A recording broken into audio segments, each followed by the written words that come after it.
보편문학의 백미로 꼽히는 메밀꽃 필 무렵을 쓴 가산 이효석 선생이 23년 만에 고향으로 돌아왔습니다. 평창 봉평에서 영원한 안식에 들어간 이효석 선생. 그날의 모습을 카메라에 담아봤습니다. 자전거 전시회, 재생 자전거 라이딩 등 자전거를 사랑하는 시민 크루, 자전거 좀 타는 사람들과 함께 춘천의 재미있는 자전거 문화를 즐겨봤습니다. 태권도와 사랑에 빠진 가족이 있습니다. 중학생 때 태권도를 시작해 선수 시절을 거친 후 지금은 태권도 관장으로 활약 중인 아빠 김원섭 씨. 그리고 올해만 태권도 5관왕을 거머쥔 두 딸과 아내까지 남다른 태권도 사랑을 이어가고 있는 김원섭 씨 가족을 소개합니다. 생방송 강원 365 지금 시작합니다.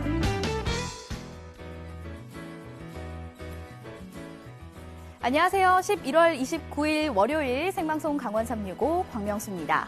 11월도 이제 이틀 남았습니다. 겨울의 문턱으로 성큼 다가가고 있는데요. 일교차가 크고 기온이 크게 떨어지는 이때는 면역력 관리가 참 중요하죠. 그중에서도 식습관 관리에 신경을 써야 하는데요. 이맘때 챙겨 드시면 좋을 만한 음식, 면역력 강화는 물론 체온을 높여주는 추어탕이 제격이라고 합니다.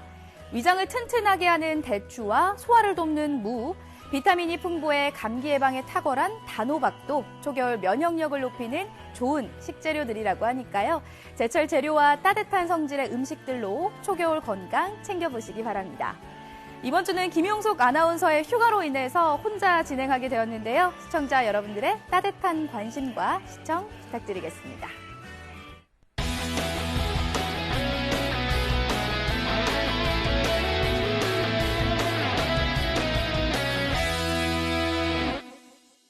네, 오늘도 1시간 동안 생방송 강원 365에서는요, 시청자 소통 채널 활짝 열고 여러분들의 소중한 댓글과 메시지 기다리고 있습니다.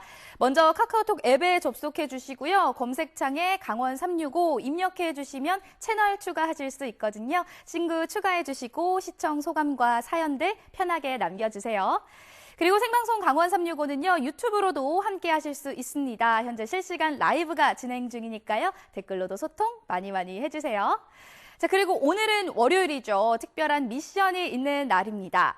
겨울의 문턱인 11월 마지막 주 오늘은요.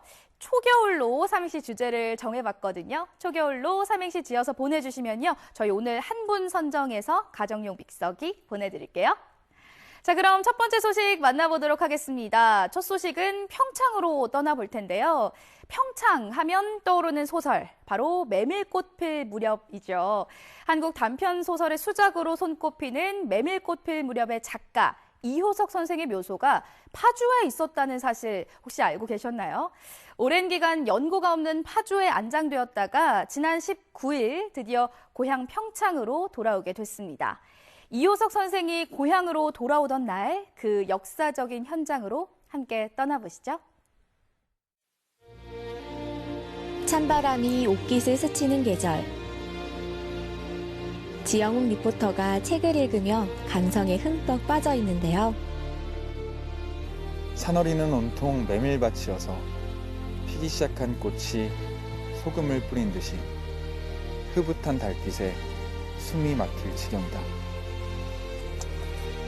이 소설 메밀꽃 필 무렵의 마지막 구절인데요. 이 아름다운 소설을 쓴 이효석 선생이 오늘 긴 외출을 마치고 고향으로 돌아온다고 합니다. 그럼 지금부터 그 역사적인 순간을 함께 해보실까요?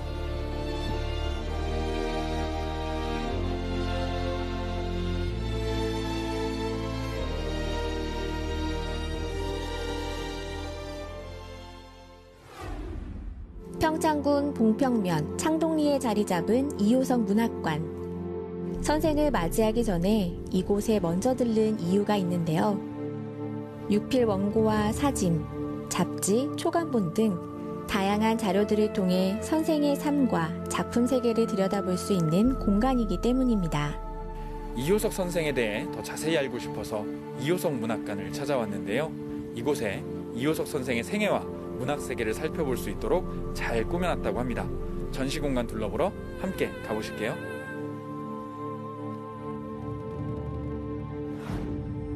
근현대 한국문학의 대표 작가 가산 이효석 선생.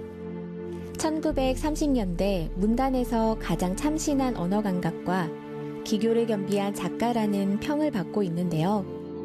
1907년 평창에서 태어나 경성제국대학을 졸업한 후 본격적인 작품 활동을 시작하게 됩니다.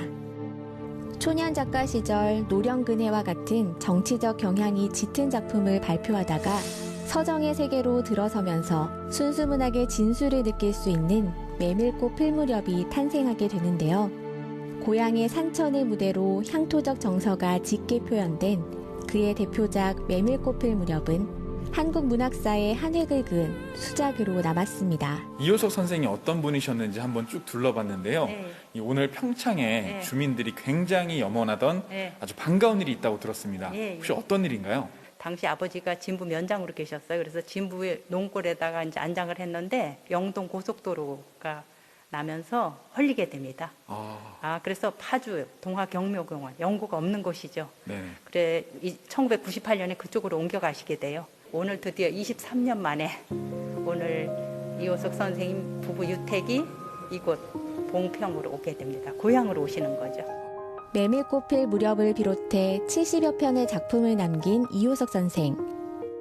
안타깝게도 한 시대를 풍미한 천재 작가의 생은 그리 길지 않았는데요.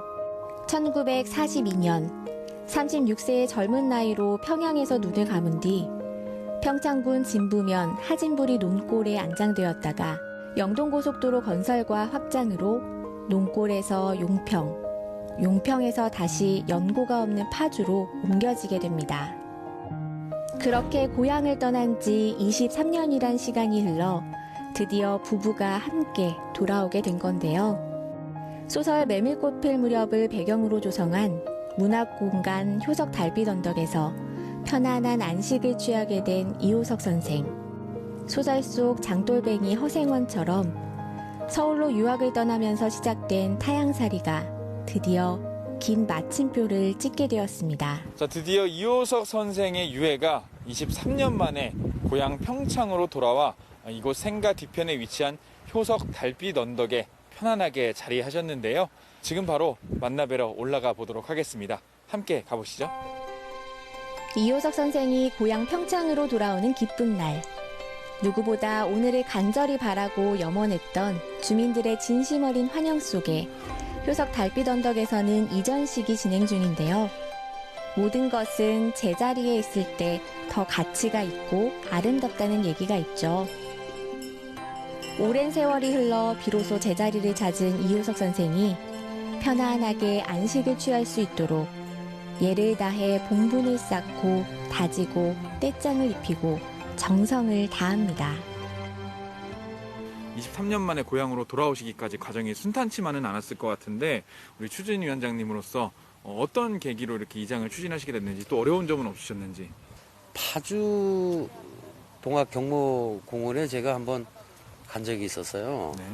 가서 이제 이효석 선생님을 좀 뵙고 인사 좀 드리고 오려고 갔는데 뭐 너무 초라하다고 할까? 뭐 그런 걸 좀 받았습니다. 그래서 이건 아니다. 이건 우리 후세들한테도 이거 많은 잘못을 하고 있는 것 같다. 그 선생님의 그 문학적인 작품 세계를 이제 개성화하자. 그 뜻을 같이 했습니다. 유족분들하고. 그래서 이렇게 가산 선생님을 모시고 나니까 굉장히 가슴이 뭉클하고 뭐라 그럴까요? 좀 새롭네요, 감회가. 오늘 이 순간을 가장 바라고 기다렸던 사람. 이효석 선생의 장남 이우연 씨. 5살이 되던 해 이별한 탓에 단 한 장 남은 가족 사진이 아버지를 추억할 수 있는 유일한 소품이 되었지만 나이가 들수록 아버지에 대한 그리움은 더 짙어만 갑니다. 80이 훌쩍 넘은 아들에게 아버지 이효석 선생은 어떻게 기억되고 있을까요? 아버님의 전집을 출간을 하기 위해서 우리나라의 각 도서관을 다 다니면서 이제 필서를 하고 이러면서 이제 아버지를 알게 됐고 어머니도 알게 됐고 그런데 참 그러는 동안에 제발 좀 그 자식들의 이야기가 나왔으면 그런 바람이었었는데 한두 마디 하시고는 전혀 없어요. 거기에 대해서 상당히 그 부모님한테 그 아쉬운 그런 아픔이 있어요. 이제는 깊은 아쉬움도 아픔도 묻어둬야 할 시간. 유족과 지역 인사들이 참석한 가운데 이전식이 진행되는데요. 누구보다 고향을 사랑하고 그리워했던 이효석 선생. 길고 고단했던 선생의 여정은 이렇게 막을 내리게 됐습니다. 지금 굉장히 이제 이효석 문화재단의 이사장님으로서 책임감이 막중하신 것 같은데 약간 이 순간만큼은 이제 이사장님으로서가 아니라 그냥 우리 아드님으로서 아버지가 옆에 계시다고 생각하시고 혹시 한 말씀 딱 하고 싶은 게 있다면 어떤 게 있을까요? 아버님이 고향산 전에 오셔서 저희랑 같이 호흡을 하고 영원이라도 좀 편안히 쉬셨으면 좋겠습니다.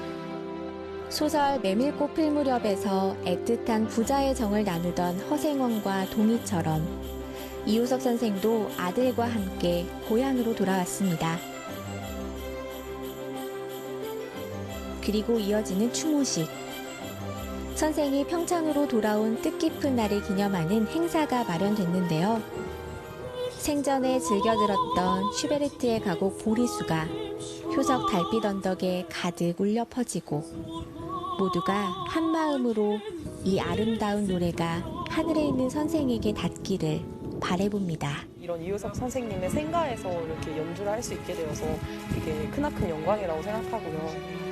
덕분에 저희에게 이런 또 연주 기회를 주신 것 같아서 감사하다는 말씀 전해드리고 싶습니다. 메밀꽃 필 무렵을 이제 지으셨듯이 저희도 이제 세게 저희 노래를 가지고 한국과 관련된 정서들을 표현하면서 세계에 나아가고 싶습니다. 많은 이들의 추모 속에 고향으로 돌아온 이효석 선생.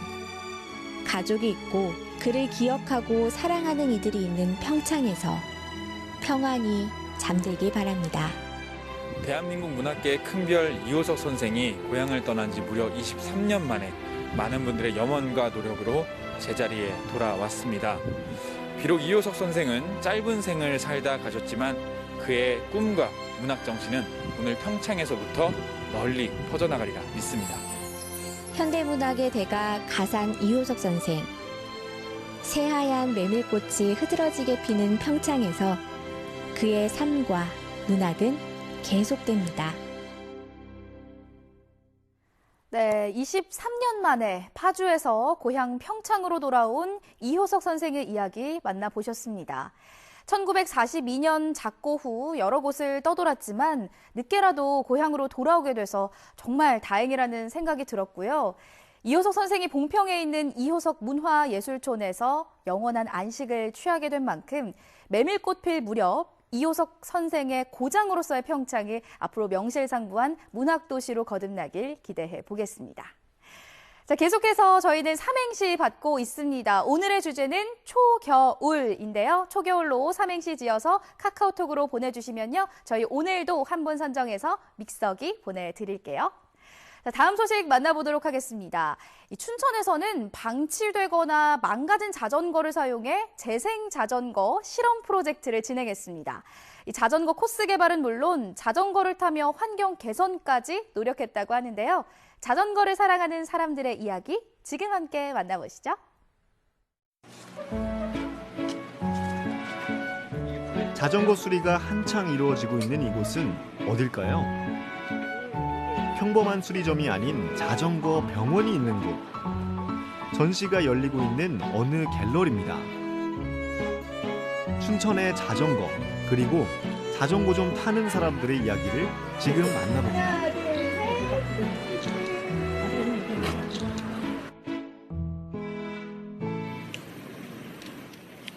자전거를 타고 하나둘 한 장소에 모이기 시작하는 사람들.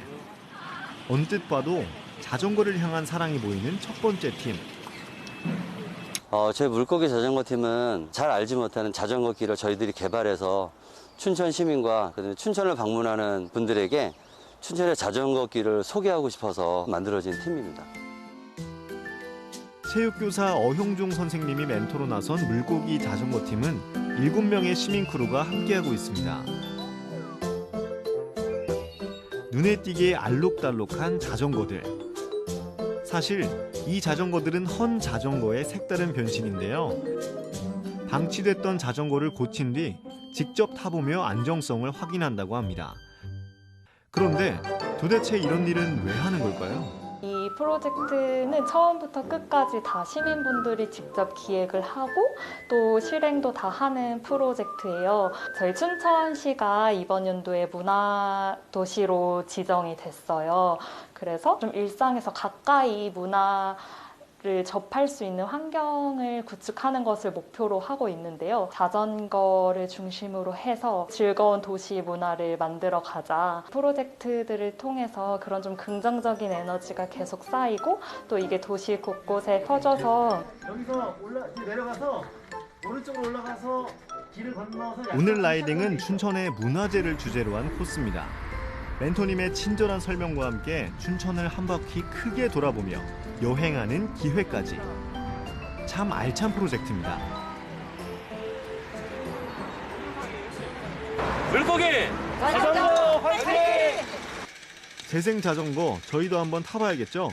함께 힘차게 달려보겠습니다.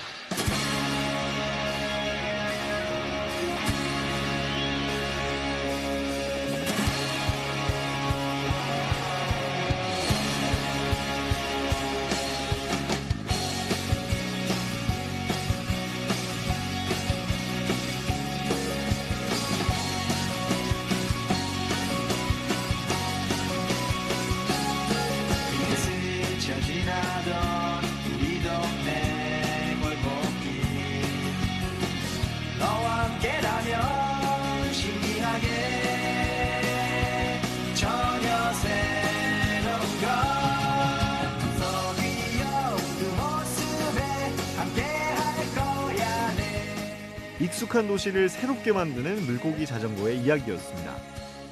이제 다른 팀의 활동도 한번 살펴볼까요?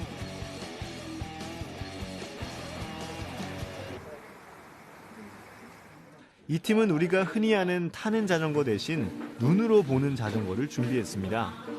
실크 스크린 작업으로 참여한 이재복 작가는 이미 활동 중인 기성 작가인데요. 그렇다면 시민 크루에는 어떤 꿈이 있었을까요? 문화활동이나 이런 것들을 시민들이 만들어 나가고 시민들이 그걸 또 다시 즐기고 그런 순환적인 그런 행위가 좀 이루어졌으면 좋겠다고 생각하거든요. 자전거를 타고 와서 쉽게 접하고 어렵지 않은 그런 전시회, 조금 쉬었다가 다시 자전거 타고 그냥 편하게 가시면 되는. 또 다른 작품을 선보이는 사진 작가들은 작품 활동이 처음인 시민 크루들입니다. 고덕규 작가는 자전거 수리 장인의 손을 소재로 삼았습니다. 어르신 같은 경우에는 춘천에서 30년 넘게 자전거를 판매하시고 수리하신 고장난 자전거를 가지고 새롭게 또 고치고 그다음에 또 일상생활에도 우리가 사용할 수 있게 하시는 분들이라고 저는 생각했고 또 그런 분들의 손이 굉장히 중요하다고 생각이 들어서 그다음에 손을 좀 중심적으로. 제가 가장 좋아하는 사진이 이 사진이거든요. 나무에 누워서 편안하게 휴식을 취하고 계시는 사진이 있어요. 자전거가 이제 주는 의미가 이제 휴식, 그런 안식처, 그런 것들도 같이 좀 뭐 이번 프로젝트가 끝난다고 해서 끝나는 게 아니라 이제 시작이라고 저희는 생각을 해요. 조금 더 조금씩 저희가 움직이면 아름다운 도시가 만들어지지 않을까 생각이 듭니다. 아름다운 도시를 만드는 열정. 이번엔 시민 크루뿐만이 아니라 일반인 참가자들이 함께하는 라이딩입니다. 신청자들이 자전거를 타고 하나 둘 모이기 시작했는데요. 이분 잘 따라하시면 되시고, 네, 그리고 혹시 핫팩 못 받으신 분. 오늘 메가크루 팀이 준비한 행사는 따뜻한 햇살 아래 안전하고 즐겁게 자전거를 타는 시간입니다. 그런데 조금 더 특별한 점이 있는데요. 라이딩 도중 다양한 체험이 진행된다는 점입니다. 가장 먼저 배양토와 옥수수 전분을 반죽한 뒤 속에 씨앗을 넣어 송편 빚듯이 만드는 이것. 자전거를 탈 때 식물이 필요한 곳에 뿌릴 수 있는 씨앗 폭탄 만들기입니다.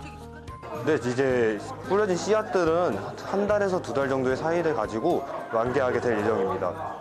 자전거길을 푸르게 만들어줄 씨앗 폭탄을 챙기고 다시 자전거를 타고 달립니다. 힘들다면 여기 텐트에서 잠시 쉬어가세요. 소양강 뷰를 만끽할 수 있는 쉼터도 준비되어 있습니다. 쉼을 뒤로 하고 다시 자전거 길을 열심히 달려 만난 이곳. 이번에는 허기진 배를 달래줄 간식이 준비되어 있는 곳입니다. 모두 비건 레시피로 만들어졌다고 하는데요. 어떻게 이렇게 다양한 체험이 준비됐을까요? 처음에 기획을 했을 때는 이런 내용은 아니었어요. 좀 더 단조로운 내용이었고 문화 수업이 너무 마음에 들었었어요. 뭔가 자전거로 이런 것까지 할 수 있다고? 자전거로 뭐 음식도 만들고 막 식당도 하고 영화관도 하고 어떻게 이런 게 가능하지? 정말 상상을 뛰어넘는 멘토링을 받게 됐고, 그래서 지금의 이런 좀 문화적인 형태가 많이 가미된 다른 분들도 또 행복하게 즐기시는 거 보니까 뿌듯하고 그렇습니다.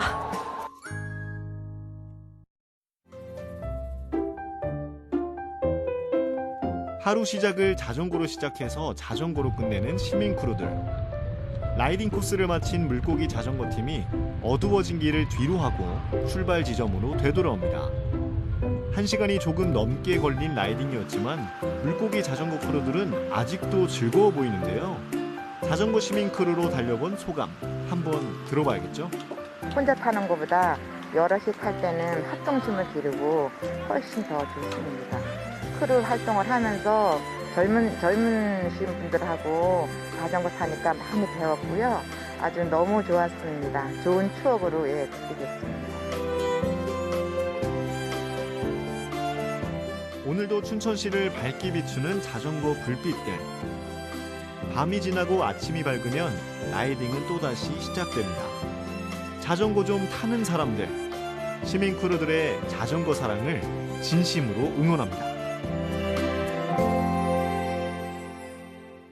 사실 저도 자전거는 많이 타봤지만 자전거 전시회는 처음 보는 것 같거든요. 영상에서 보여드린 것 외에도 지난 27일에는 자전거 다큐 영화가 상영됐다고 하니까요. 정말 다양하고 이색적이죠. 춘천의 자전거를 사랑하는 크루분들의 열정, 앞으로도 강원 365가 함께 응원하도록 하겠습니다. 자, 춘천 소식 잘 만나봤고요. 생방송 강원 365, 저희는 잠시 후에 다시 찾아뵐게요.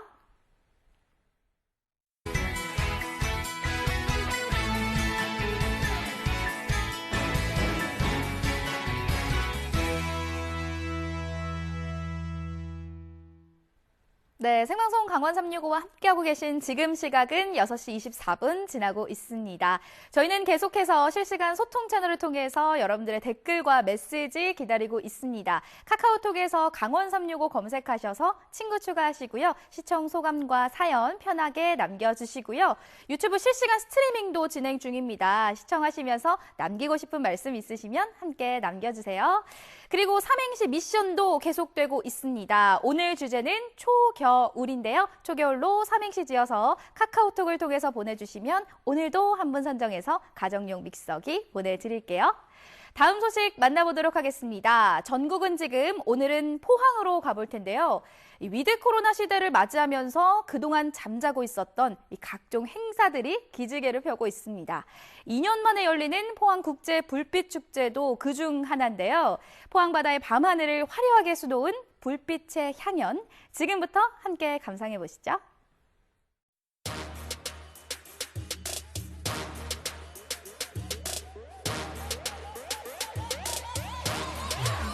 불타오르네. 포항에서 다시 희망의 빛을 띄웁니다. 위로와 희망, 그리고 비전의 메시지를 담아 준비한 아름다운 불빛축제. 희망의 불꽃, 치유의 불꽃, 다시 일상으로. 우리의 꿈과 희망을 쏘아 올린 2021 포항국제 불빛축제 현장으로 지금 초대합니다.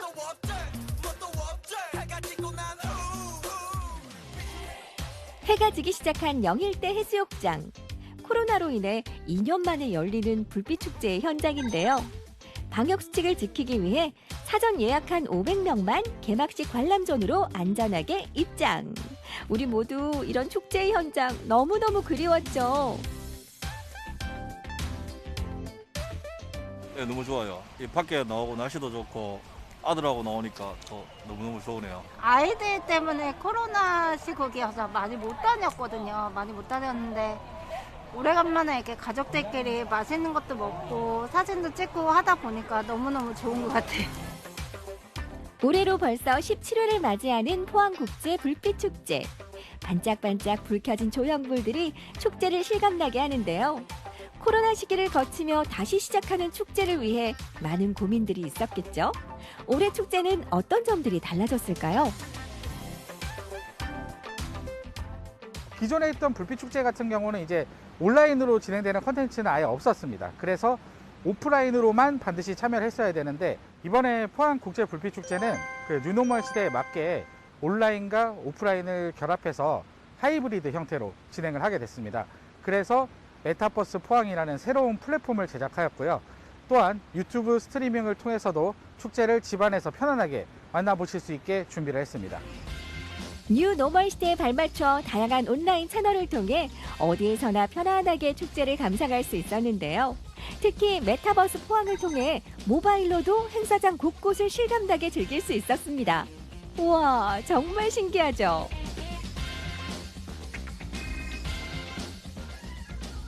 메타버스 포항은 저희가 이번에 새로 구축한 플랫폼인데 메타버스 포항이라는 가상의 플랫폼에 본인의 아바타 3D 캐릭터를 생성해서 영일대 해수욕장을 기반으로 한 축제장을 접속해 보실 수 있습니다. 그 안에서 스페이스 워크, 상생의 손 등 다양한 포항의 랜드마크들을 만나보실 수 있고요. 포항에서 팔고 있는 다양한 마켓들도 만나보실 수가 있습니다. 그뿐 아니라 현장에서 폭죽을 재료를 모아서 직접 쏴보실 수도 있습니다. 쉽게 풀어서 얘기하자면 가상의 공간에서 이 축제를 즐길 수 있도록 그렇게 만들어 놨습니다. 한편 실제 현장에서는 어느새 어둠이 내려앉고 온라인과 연계한 다양한 행사가 펼쳐졌는데요. 모두가 설레는 마음으로 본격적인 불빛 축제를 기다리고 있습니다.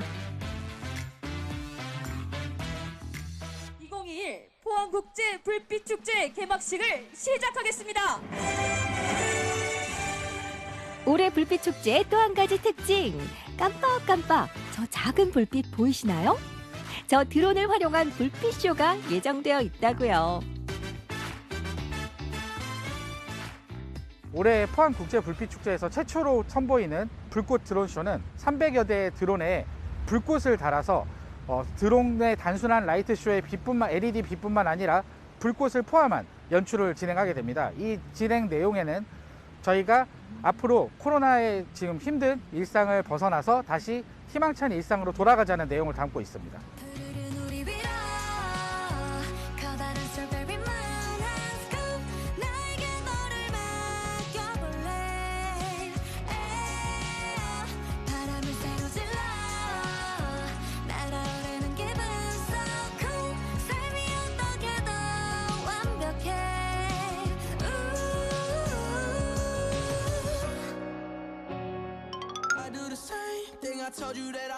살아 움직이는 듯 다양한 장면을 연출했던 드론 불꽃쇼가 끝나고 화려한 개막 축하 공연과 함께 축제는 점점 하이라이트에 가까워지고 있는데요. 어떤 불꽃이 밤하늘을 수놓게 될까요?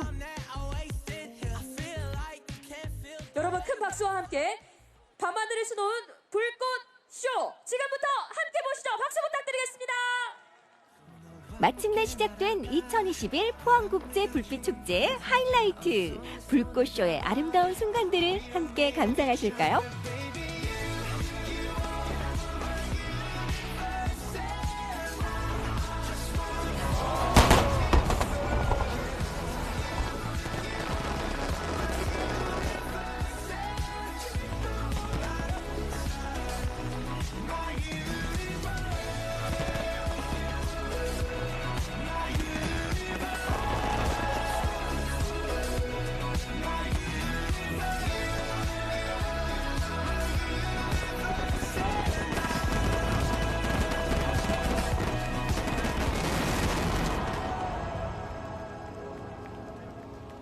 불꽃 축제를 되게 오랜만에 봤는데 좀 자주 왔으면 좋겠고, 예, 좀 자주 개최해줬으면 좋겠어요. 되게 예, 기분이 좋네요. 2년 동안의 아쉬움도 날아가고 코로나 때문에 힘들었던 적도 다 그런 기억도 다 날아가는 것 같아서 좋았어요. 예전에 할 때는 이게 뭐 매년마다 해서 사실은 좀 크게 뭐 감흥이 없었는데 한 2년 만에 또 이렇게 갑자기 또 이게 딱 오랜만에 또 오서 이렇게 사람들 막 많이 몰린 거 보고 하다 보니까 소중하기도 하네요. 하여튼 지금 빨리 코로나 맞춰갖고 이런 게 또 계속 이렇게 이어졌으면 좋겠네요. 희망의 불꽃, 치유의 불꽃이 피어올랐습니다. 다시 일상으로 돌아가 이전처럼 불빛 축제를 즐길 날도 찾아오겠죠. 그때까지 여러분의 마음에도 희망의 불꽃이 사라지지 않기를 응원합니다.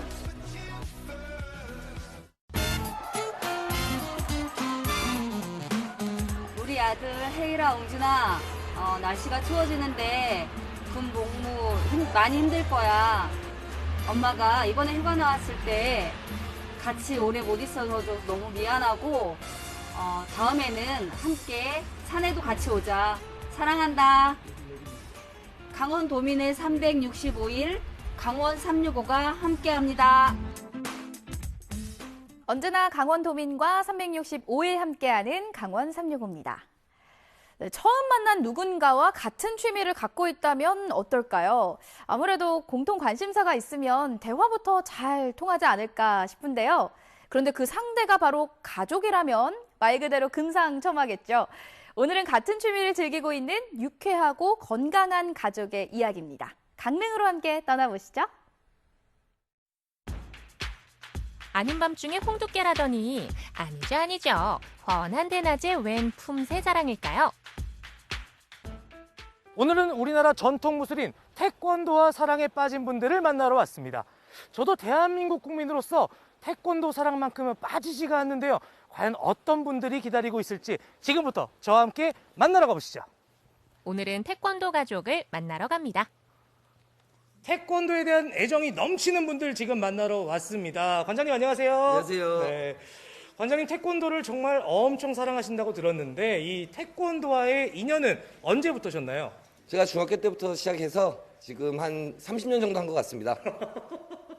30년이면 거의 제 인생만큼 비슷하게 하셨는데 그럼 관장이 되신 지는 얼마나 되신 거예요? 제가 14년 정도 됐습니다. 야, 그럼 14년 동안 정말 많은 제자들을 배출하셨을 거고 또 그 키워내셨을 텐데 이 태권도의 매력이 뭔가요? 먼저 가장 기본적인 인성교육, 그다음에 체력 단련, 그다음에 겨루기를 할 수 있는 뭐 체력 증진 같은 것도 좋고요. 뭐 다 좋습니다. 전신 운동이라 더더욱 좋은 것 같습니다. 좋습니다. 근데 제가 어쨌든 오늘 태권도에 대한 이 사랑을 확인하러 온 건데 이건 어떻게 확인할 수 있을까요? 좀 이따 보시죠. 어떤 모습이 펼쳐질지 기대가 되는데요. 한번 보시도록 하죠. 오늘은 오후 5시 반부터 1시간 동안 초등부 여학생들의 경기가 있는 날. 일단 가볍게 몸부터 푸는데요. 그런데 호준 씨가 왜 안 보이죠? 태권도의 꽃하면 역시 겨루기 아니겠습니까? 그래서 제가 옷을 쫙 갈아입고 나왔는데 흰띠가 이게 왜 흰띠를 주셨는지 모르겠어요. 일단 뭐 좋습니다. 한번 겨루기 한번 해보죠. 오호, 이 근거 없는 자신감은 뭐죠? 친구들 혹시 삼촌이랑 겨루기 한 판 해보고 싶은 친구 있나? 이 친구들이 나를 아주 우습게 봤는데 좋아. 한 명만 나와봐. 한 명만. 제일 자신 있는 친구. 머리 빨간 머리 좋아. 관장님, 이 친구가 저랑 겨루기를 하겠다고 나왔는데 실력이 어느 정도예요? 전국 1등 정도 됩니다. 에이, 설마. 그러면 뭐 발차기 같은 거 한번 볼 수 있나요? 그럼 한번 밑을 잡아보시면 좋을 것 같습니다. 제가요? 네. 뭐 잡아보죠, 뭐까짓 거 뭐. 제발 누가 좀 말려줘요. 얼마나 아프겠어. 들어와. 응, 들어와. 괜찮아, 들어와. 호준 씨, 괜찮아요? 많이 놀랐죠?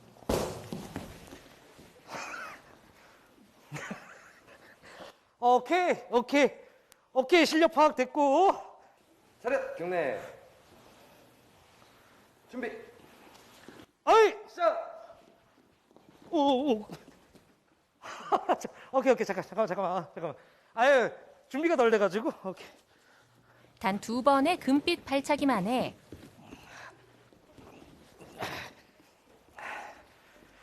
그만합시다. 예, 그만하시죠. 예, 그만.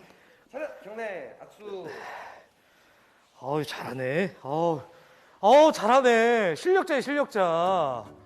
얼마 전 열린 전국 소년체육대회 초등부 라이트 미들급에서 1위를 차지한 리언이는 강원 어린이 태권왕 1위에 전국 어린이 태권왕 3위까지 올해만 5개의 상을 휩쓸었습니다. 네, 김리언 선수는 태권도 언제부터 했어요? 4살 때부터 했어요. 4살 때부터? 아니, 4살 때부터도 태권도를 할 수 있는 거예요? 신기하다. 그러면 태권도를 왜 하게 됐어요? 아빠가 태권도 관장님이니까. 잠깐만. 여기 관장님이 아빠예요? 네. 그러면 지금 관장님이 안 보고 계시니까 제가 조심스럽게 여쭤보는 건데 아빠한테 배우고 이러면은 좀 힘들고 이런 건 없어요? 많이 힘들어요.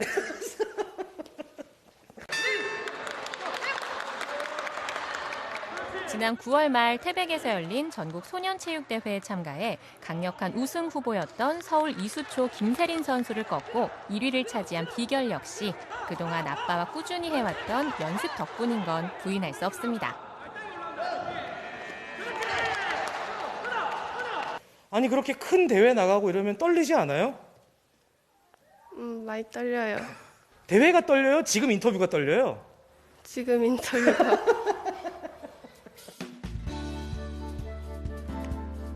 절도 있는 동작과 멋진 발차기에 반해 둘째 딸과 아내 역시 차례로 태권도에 입문했습니다. 이렇게 온 가족이 태권도를 사랑하는 집안이 있을 줄은 저도 몰랐습니다. 근데 여기 지금 보니까 어머니도 나오셨는데요. 오늘 컨셉 때문에 일부러 도복을 이렇게 입고 오신 거예요? 아니요, 저도 2단이에요. 아니, 이 집 대체 뭐야? 이야, 아니 그러면 언제부터 운동하신 거예요? 저도 둘째 딸이랑 같이 시작했는데 살이 너무 많이 쪄가지고 이제 다이어트 겸 건강도 좋아질 겸 이렇게 해서 시작하게 됐습니다. 정말 대단하십니다. 근데 이렇게 온 가족이 태권도를 하면 좋은 점이 뭐가 있나요? 어려울 때나 힘들 때 도와줄 수 있고 이해해 줄 수 있고 또 공감대가 있으니까 같이 얘기도 많이 하고 서로 이해를 많이 해주는 것 같아요. 4살에 운동을 시작한 둘째 시윤이가 요즘 언니의 실력을 바짝 추격 중인데요. 그럼 우리 시윤이도 언니처럼 나중에 태권도 국가대표 선수가 되고 싶어요? 학교에서는 그런데 집에서는 거의 연예인이나 그런 거 되려고요. 학교나 이런 쪽에서는 태권도 선수가 되라는 압박을 받고 있지만 본인은 연예인이 되고 싶은 우리 시윤이. 자, 여러분, 오늘 이 방송 성지가 될 수도 있을 것 같습니다. 태권도 국가대표와 또 우리나라를 이끌 대배우가 동시에 나오는 방송일 수도 있어요. 꼭 되길 바랄게요, 삼촌이. 알겠죠? 모두 함께 국가대표의 꿈을 키우는 태권도 꿈나무들의 푸르고 힘찬 꿈을 응원합니다. 관장님, 제가 듣기에는 또 이제 중요한 대회를 앞두고 있다고 들었어요. 네네. 어떻게 준비하고 계신가요?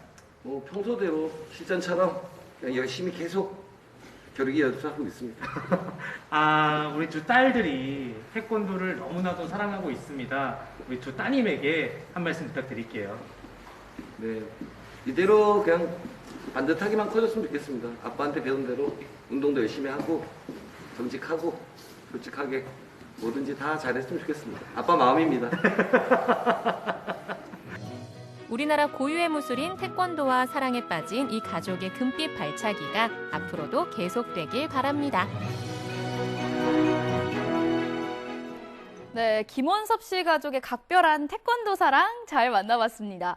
일단 다이어트나 건강에도 좋고요. 가족 단합도 잘 되고 최소 일석삼조의 효과가 있는 것 같습니다.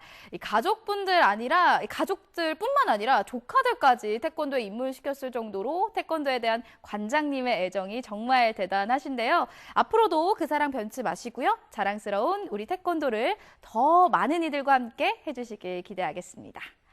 자, 이렇게 해서 오늘의 마지막 소식까지 모두 전해드렸고요. 오늘 시청자 사연과 함께 삼행시들 만나보도록 하겠습니다. 자, 먼저 린님께서 보내주셨네요. 용성님의 부재로 명수님이 외로워 보여요. 이호석 선생님이 다시 돌아온 고향에서 편히 쉬시기 바랍니다. 네, 저는 시청자 여러분들이 있다면 절대 외롭지 않습니다. 계속해서 함께 해주세요. 고맙습니다. 다음 사연은요. 가을이 저만치 오네님 보내주셨네요. 메밀꽃 필 무렵이라는 소설을 읽으며 문학소년의 꿈을 키우던 시절이 생각납니다. 네, 사연 보시면서 그때 시절을 떠올리셨던 문학소년이셨는지 소녀셨는지 모르겠네요. 감사합니다. 자, 그리고 김지우님께서 보내주셨습니다. 여기에 우리 태권도 나온다. 우리 태권도. 우리 태권도가 우리의 태권도를 말씀하시는 거겠죠? 감사합니다. 자, 그리고 이제부터 삼행시 오늘 초겨울로 받아봤는데요. 제가 쭉 읽어드릴게요. 나는 나님, 초보운전으로 겨우겨우 달려간 친정에선 울엄마가 버선발로 반겨주시며 저를 꽉 안아주셔서 눈시울이 붉어졌다. 엄마 사랑합니다. 라고 보내주셨습니다. 고맙습니다. 자, 그리고 권휘님께서도 보내주셨네요. 초심 놓지 말고 명수 아나운서 긴장 풀어주면 안 돼요. 네, 긴장 안 풀겠습니다. 겨우로 꺼내세요. 울지 마세요. 명수 아나운서, 용석 아나운서는 어디선가 보고 있을 거예요. 이렇게 해주셨는데 용석 아나운서 어디서 보고 계신가요? 사연 보내주세요. 자, 그리고 5959님께서 보내주셨네요. 초보 엄마라서 겨울이 되니 울 아기 감기 걸릴까봐 밖에도 못 나가서 미안. 그래도 많이 사랑한다 영준아 하고 와, 영준이에게 사랑의 메시지 삼행시 보내주셨네요. 감사합니다. 자, 그리고 밥카페라님께서 보내주셨네요. 초록색 많이 보면 시력 좋아지는데 겨울에는 초록초록한 들판이 없다고 울 남편은 초록색 술병들만 잔뜩 사오네 라고 해주셨는데 어떤 술병인지 살짝 알 것 같으면서도 네, 건강에 좋은 음료 많이 드세요. 자, 그리고 쉼표님께서 보내주셨네요. 초라한 모습의 할아버지께서 겨울 리어카를 끌고 가십니다. 울음이 나오는 순간 몇만 원 드리고 돌아섭니다. 라는 따뜻한 삼행시까지 보내주셨네요. 감사합니다. 자, 그리고 은혜님께서 보내주셨습니다. 초조한 겨울 겨드랑이가 시린 매서운 겨울 울렁이는 이 마음을 겨울이 가기 전엔 꼭 전해야지. 하트 이렇게 보내주셨네요. 감사합니다. 자, 그리고 장지영님 초겨울 겨드랑이 시린 계절 울엄마 품 같은 따뜻한 붕어빵과 군 고구마가 생각이 난다. 저도 생각나네요. 예, 겨울엔 먹어야죠. 붕어빵과 군 고구마. 감사합니다. 토끼처럼 깡총깡총님 초보 운전하는 그때가 생각이 난다. 겨드랑이에서 땀이 나도록 전진만 했는데 울 신랑 만나서 이제는 초보 운전 탈출. 네, 운전들 조심하세요. 감사합니다. 그리고 가을이 저만치 오네님 초대박 히트 상품이라고 허풍을 치던 아빠 겨우 수동 안마기를 사가지고 오셔서는 울엄마한테 엄청 혼나고 계세요. 혼나고 계세요? 많이 혼나셨나요? 감사합니다. 그리고 김영한님 마지막 삼행시입니다. 초장에 찍어서 겨울에 먹을 수 있는 과메기 계절이 왔어요. 와, 저도 과메기 정말 좋아하는데요. 울음이 날 정도로 정말 먹고 싶다. 예, 저도 갑자기 괴롭네요. 김영아님까지 감사드립니다. 이렇게 해서 오늘의 삼행시 모두 만나봤는데요. 자, 그렇다면 오늘의 삼행시 당첨되셔서 가정용 믹서기 받아가실 분 뽑도록 하겠습니다. 발표해 주세요. 짜잔! 네, 오늘의 당첨자는 밥카페라님께서 가정용 믹서기 받아가시게 됐습니다. 축하드립니다. 네, 생방송 강화 365 1시간 동안 함께해 주셨습니다. 이 나른한 오후 세상 이기기 힘든 게 무거운 눈꺼풀이 아닐까 싶습니다. 업무 효율이 떨어지는 건 뭐 당연한 이치겠죠. 이럴 때 커피를 마시고 20분간 쪽잠을 잔다면 어떻게 될까요? 아니, 커피 속 카페인은 잠을 방해하지 않나요? 라고 하실 수도 있겠지만 카페인의 각성 효과는 우리 몸속에 들어오고 약 20여 분이 지난 뒤에 효과를 나타낸다고 합니다. 그러니까 섭취 후 20분간 낮잠을 자면요, 뇌가 휴식하면서 피로 물질이 사라지고요. 짧은 낮잠 후 잠에서 깨었을 땐 카페인이 작용하면서 바로 업무에 집중할 수 있는 뇌 상태를 만들어준다고 합니다. 이를 커피 냅이라고 하는데요. 기억해 두셨다가 집중력을 발휘하고 싶은 오후 한 번쯤 요긴하게 써보시는 것도 좋을 것 같습니다. 자, 오늘 제가 준비한 소식 여기까지고요. 저는 내일 이 시간에 다시 찾아뵙도록 하겠습니다. 함께해 주신 여러분 고맙습니다.